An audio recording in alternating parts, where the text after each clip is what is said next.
I'm sorry or faced up to what happened. Maybe, Anne, we could do something with this, but you can't take responsibility for anything. So now I can't accept, and I can't forgive. Because nobody admits anything they've done!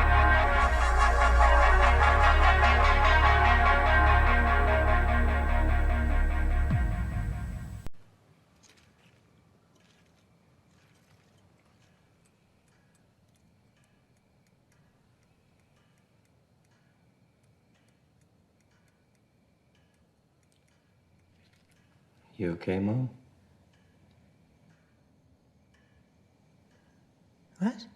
Peter looks at his mum in anticipation. When we're anticipating a stressor, which could be anything that causes you stress, not just something that can physically harm you, we maintain strong eye contact as to take in as much information as possible about the situation in order to help us better deal with it, and sometimes to increase our chances of survival. He can't take his eyes off his mum as he's waiting in anticipation as to what she might say. Annie, on the other hand, looks at the floor and fidgets with her fork. The fidgeting is a common pacifying behaviour and shows that she's going through significant amounts of stress. However, the head looking toward the floor is a sign of guilt, remorse, and reflection. She's contemplating something very negative, which is the death of her daughter Charlie. When Peter finally speaks, his mum looks at him and then to Steve. We do this as to gauge the reaction of others, looking for their feedback and assistance on how to respond to the situation, showing that she's shocked and doesn't know how to respond.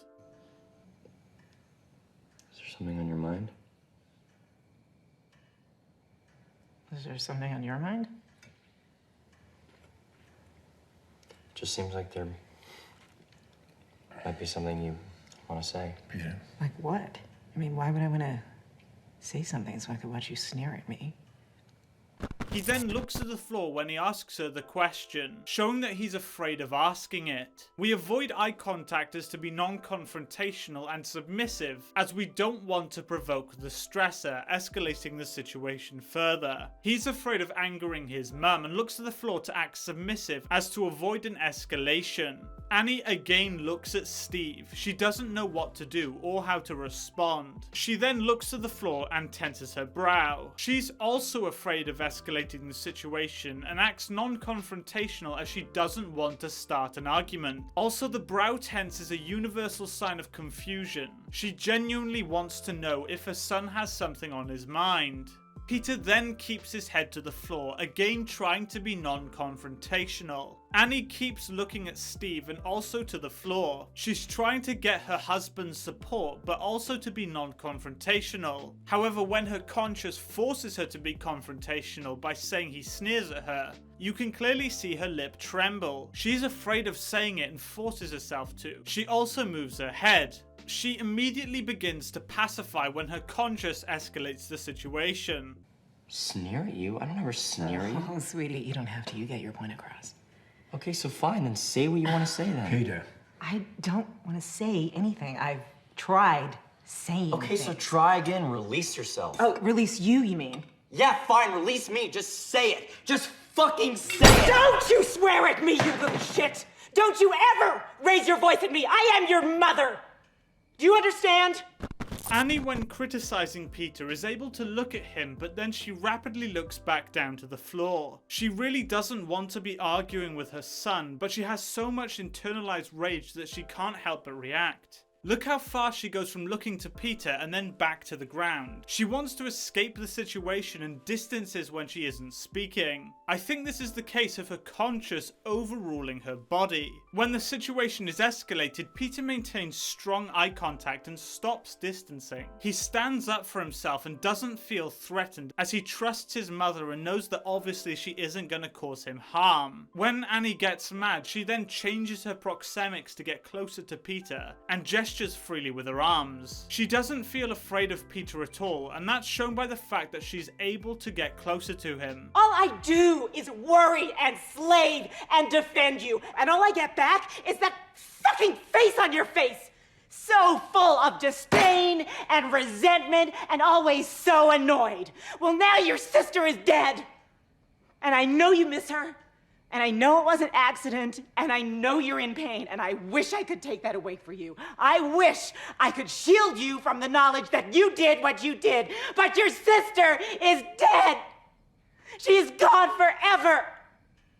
Peter has his mouth open, which is a part of the shock response, not to be confused with the fight, flight, freeze response. He's not feeling threatened here, he's not preparing to flee or fight. However, he is in shock, and when we go into shock, we open our mouths to increase the level of oxygen in our bodies, to help us better deal with the stressor. His mum's outburst causes him to respond like this. He's in complete shock. Annie's just showing the typical body language of someone who's angry, not too much else to be read here. Steve's body language is interesting. I think he's actually angry at Annie. He tenses his jaw, which is either a suppression of a pacifying behaviour because he's stressed, or a suppression of anger. Both anger and pacifying behaviours cause our mouths to tremble, and the mouth tense is the way our conscious suppresses these. He's also breathing heavily, which is a sign of anger. I think he's genuinely angry at her, which would explain why he sympathises with Peter at the end. He also does a distancing behaviour with his eyes when Annie mentions Peter's sister being dead. Acknowledging what happened causes him immense levels of stress, and he distances to help protect himself. And what a waste. If it could have maybe brought us together or something. If you could have just said, I'm sorry, or faced up to what happened. Maybe, Dan, we could do something with this, but you can't take responsibility for anything. So now I can't accept, and I can't forgive. Because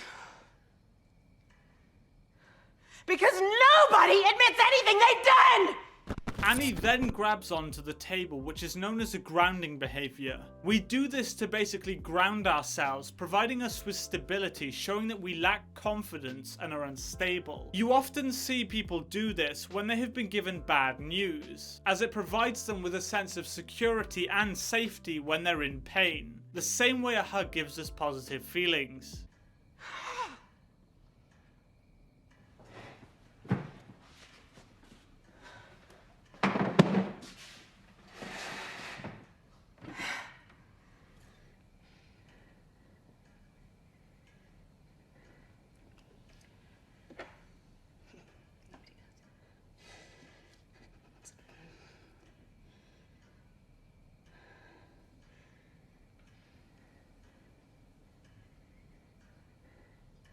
What about you, Mom?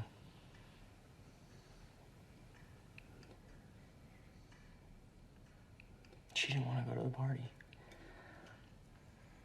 Annie does numerous pacifying behaviours when she finishes speaking. Her body is now trying to vent the buildup of stress, calming herself down. She also grounds herself again with the chair, showing again that she lacks confidence and security and needs help. She keeps looking down, which I would say is her showing guilt and shame about the whole situation. Looking down is also a sign of submission, but I don't think that's what's happening here. When things return to normal, well, as normal as you can get when your sister's had her head lopped off, Peter closes his mouth, showing that he's no longer in shock. He feels more in control now, which is when he starts talking, passing the blame on to Annie.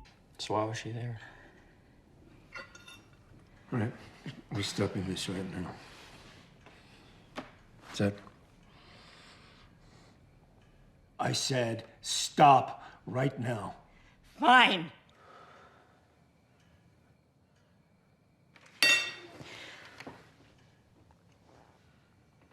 Fine.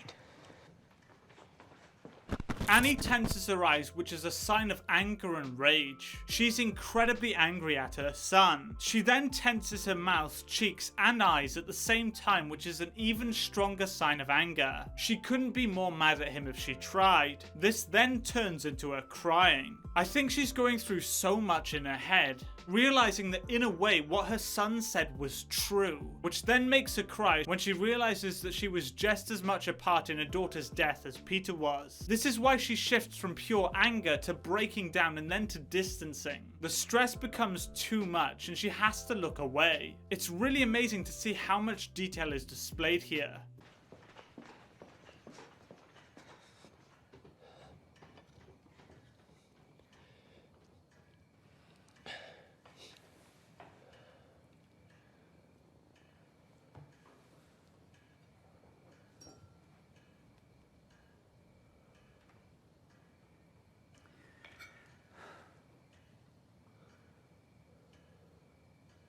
Both Peter and his dad have their feet bent and really far back under the chairs. I believe that this is them preparing to get up, showing that they really wish to leave the situation. Steve then makes physical contact with Peter, similar to the effect that grounding behaviours have on us. It provides us with a sense of stability and boosts our confidence. Also, Peter's head is down again, which shows that he's going through self-reflection and possibly feeling guilt, shame, or both. Overall, this scene is probably the most detailed that I've ever seen. Well, you saw the video, you can clearly see for yourselves. It's crazy how well acted this is. You can see that Annie goes from hating Peter to then realizing that he's right, all with her body language. We exhibit so much body language in situations like these, mainly because that's what we've evolved to do. It's necessary as we're pack animals and we need to understand what others are feeling, especially those in your close family. It's why we give off so many signals. So thank you so much for watching this video, guys. If you did enjoy it, please be sure to hit that like button and subscribe for more content, and I'll see you in the next video.